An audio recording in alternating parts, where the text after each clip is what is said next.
thanks for the thanks for the Thanks a lot. I appreciate it. So really excited to be here. As Alex mentioned, the Dell is one of the latest additions to the community and to the project, and we are super excited to be part of this project and looking forward to contributing and working with everybody here to drive things forward. So, since this is more of a introduction, just wanted to talk about what's our approach to building HPC and AI systems at Dell, and why OpenCHAMI is a good fit for that strategy, and talk a little bit about some of the things that we intend to work on as part of this community to get started, basically. My name is Onur Celebioglu. I'm part of the CTO organization at Dell. I've been at Dell for over 25 years now, and most of the time has been focused on working on HPC systems, HPC technologies. I led the team that was doing the benchmarking and building the reference architecture for our HPC systems. Over the last 5 years, I moved over to the CTO organization to have a more forward-looking view on AI technologies, HPC technologies, and how we architect our next generation systems. And over this time, we've seen a lot of change. Clearly, there's been a lot in the last 25 years, 30 years in the HPC industry, both in terms of the system architecture, in terms of all the different system components like the processing elements, network, parallel file systems, software stack. But in the last 4 years, due to what has been going on in the AI world, that change in technology has accelerated significantly. Now we have a lot more choices in terms of the silicon that we can choose, and there are new network protocols that are being developed. There are a lot of developments going on on the storage side, both storage software and storage hardware, and it's really difficult to keep up with this pace of technology. A lot of the new systems, a lot of the top supercomputers that are being built are not even on the top 500 list.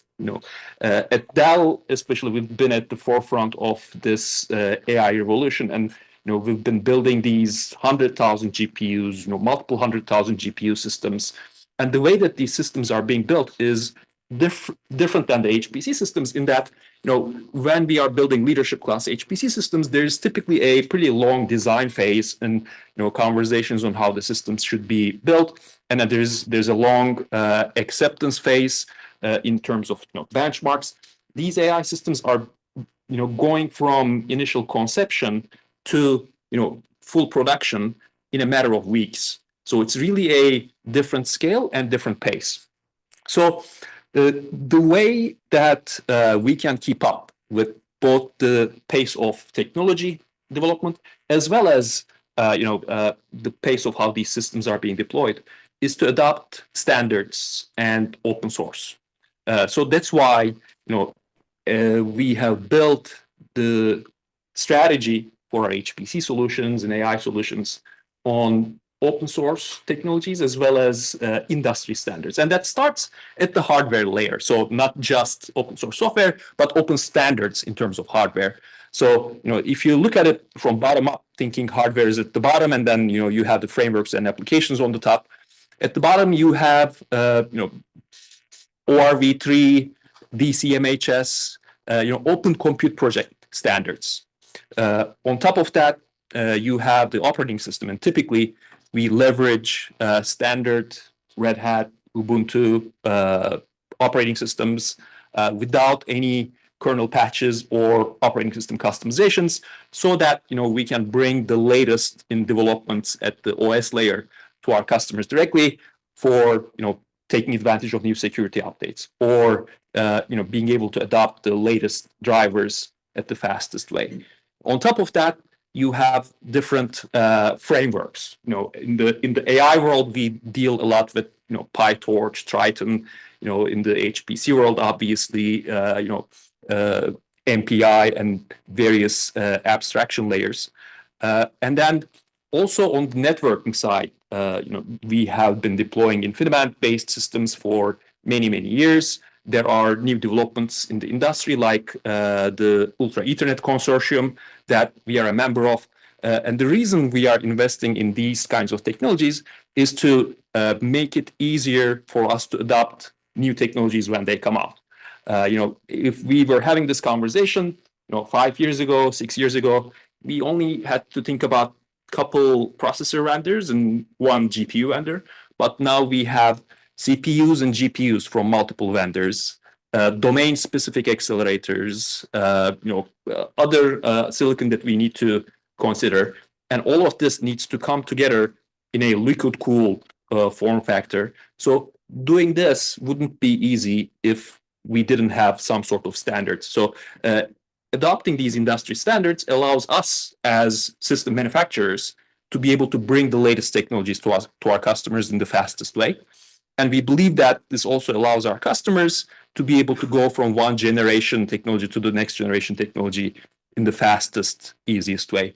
And that's one of the reasons why, this open approach to both the compute elements at the hardware level and the software elements is why OpenCHAMI fits really well to our strategy, HPC strategy going forward. Dan talked about the Horizon system that's going to be deployed really soon. That Horizon system is going to be the first leadership class HPC system that's based on these open rack level industry standard configurations.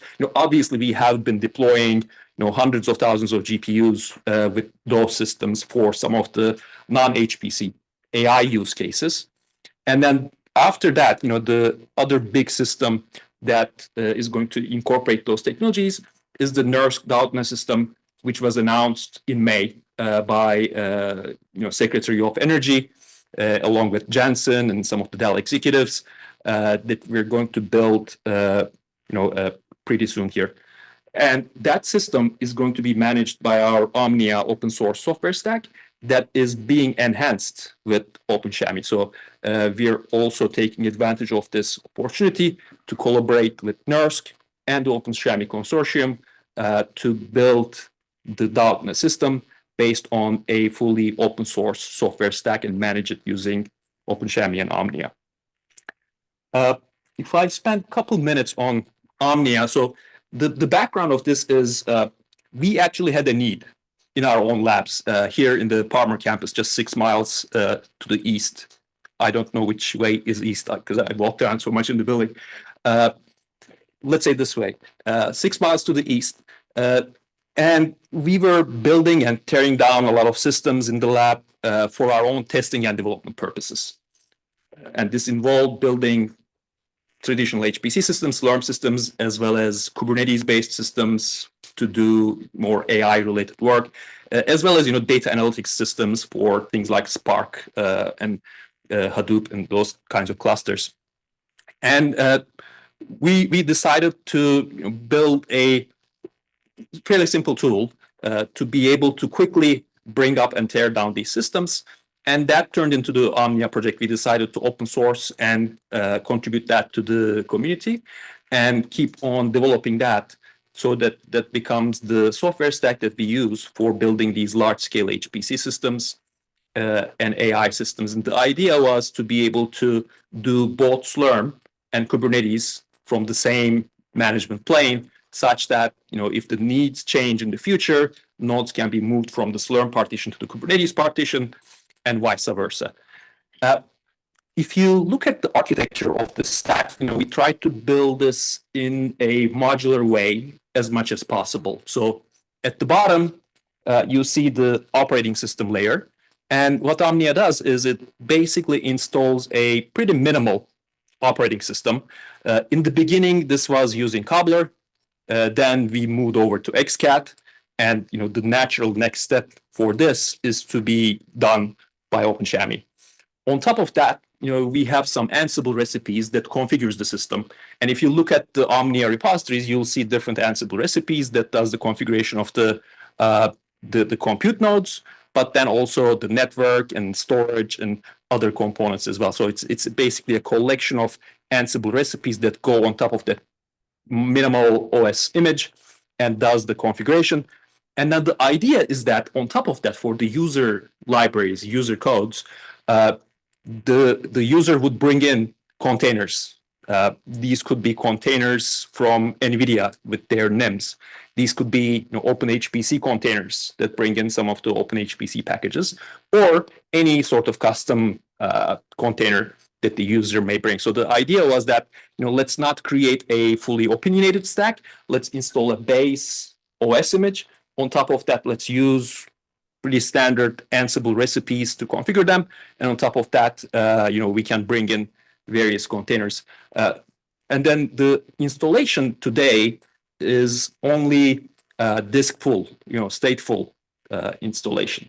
But obviously, if we use OpenCHAMI to take care of all the bottom layers in terms of discovery, installation, building the system images, we can take advantage of all the great things that the OpenCHAMI project is bringing in that area, create a more standardized layer to be able to do the deployment, and then put more time and effort in doing the systems management, in doing the monitoring, and simplifying some of the admin functions. So that's the idea. And in terms of one of the first projects that we want to work on as part of OpenCHAMI is a CI/CD based image building and image management framework, if you will. At the heart of this framework is going to be the image builder. The box in the middle is going to be the OpenCHAMI image builder.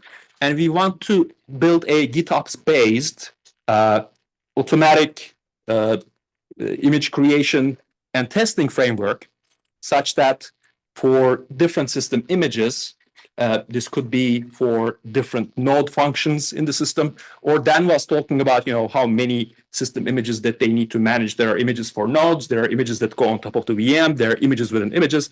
So we want to simplify this and create this framework that can be used in a CI/CD fashion to be able to do image version control, automated image builds, and automated image tests. So this is one of the things that we'd like to contribute as part of the community. But there are many other ideas as well. So as I mentioned, Omnia today supports stateful installations, diskful installations, and OpenCHAMI does diskless.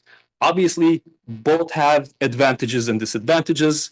Dan mentioned, at TAG, they prefer stateful installations. We have many partners and customers who prefer diskless installations. So one of the things that we'd like to do is incorporate stateful, diskful deployment support, provisioning support into OpenCHAMI.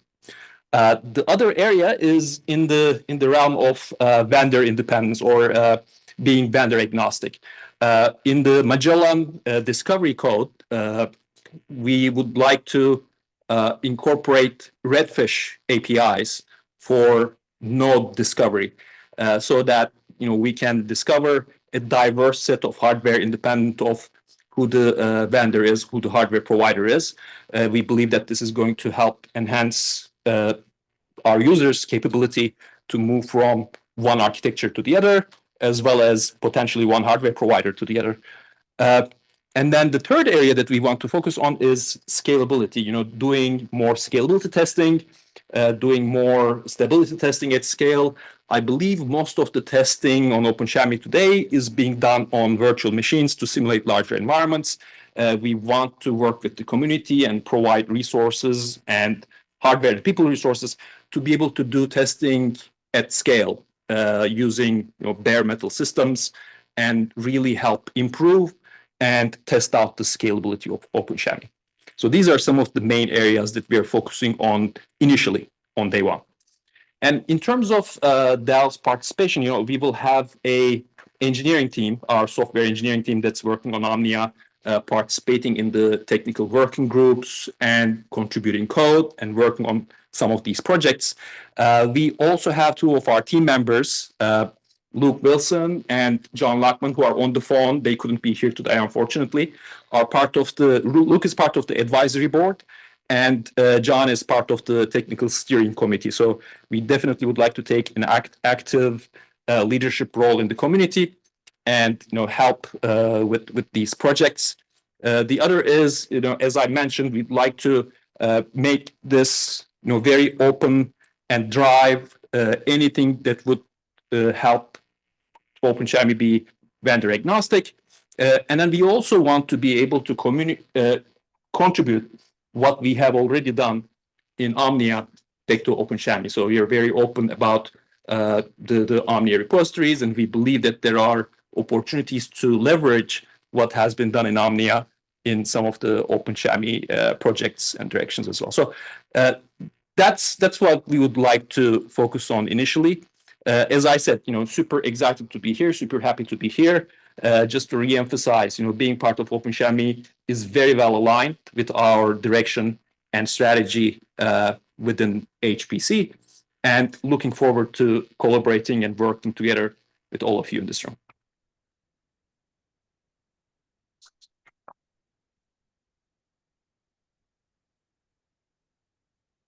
Thank you. Any questions? Anything I can help answer? So is this like a Dell solution that you sell services around, or is this something that you're pushing and getting community development around?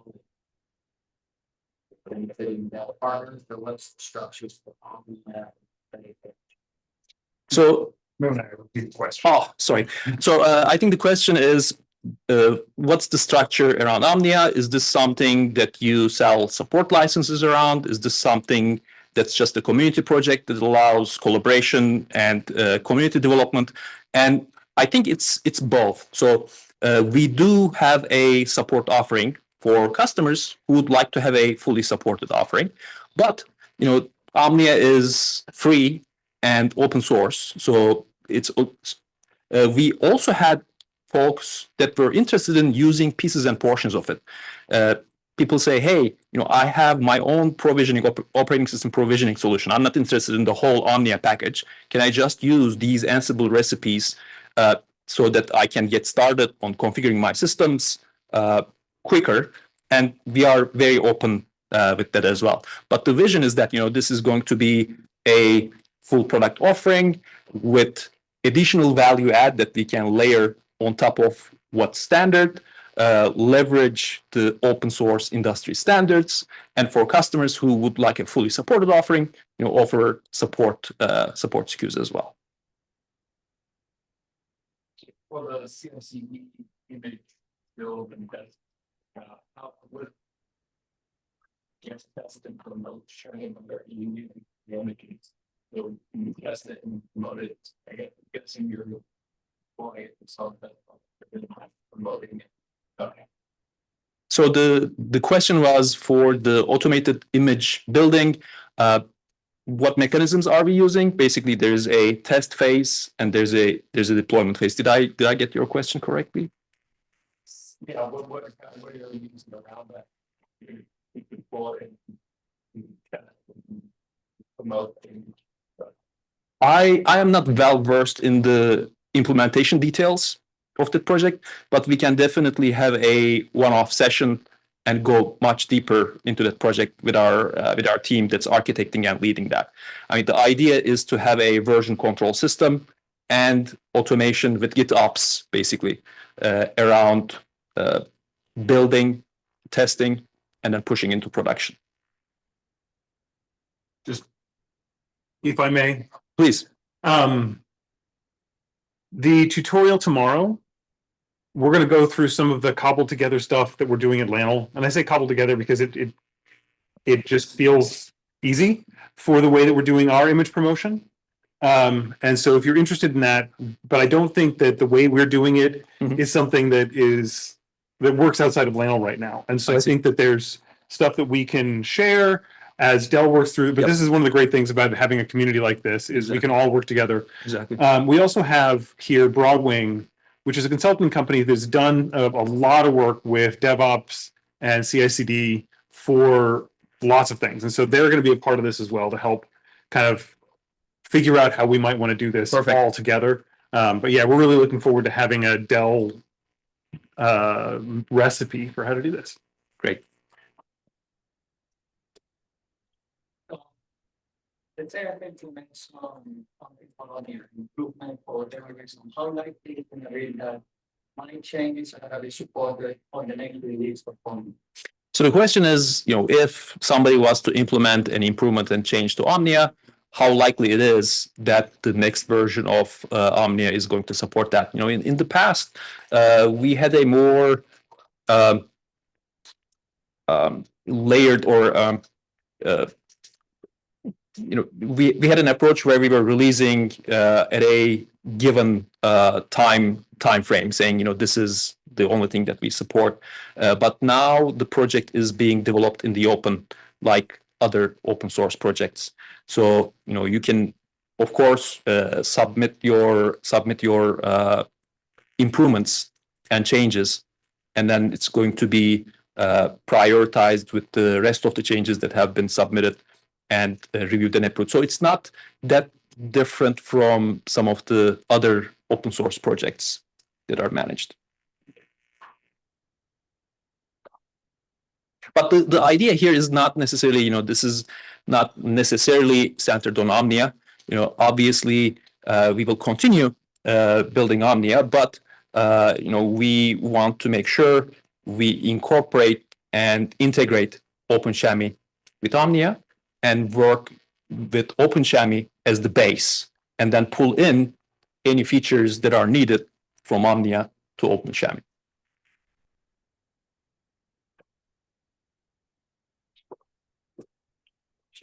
Transcription. I don't think it's got OpenCHAMI prime. Yeah. Maybe my pronunciation, I don't know.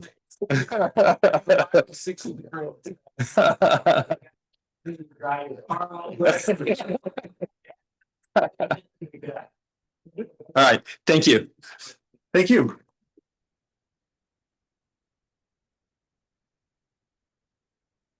All right. We're slightly ahead of schedule. That's always good. I'm going to spend like 5 minutes getting this reconfigured, and then we're going to go through. I can't walk away. I'm sorry. And then we're going to go through an introduction to OpenCHAMI. And what this means is for the 45 minutes, I'm going to go through how we got started, what we're doing now, what is the software, and then where we're kind of hoping to go. This is for folks who have never been a part of it, but also for folks who may not have tuned in to every single thing that we've been doing. So we'll get back to that in about 5 minutes.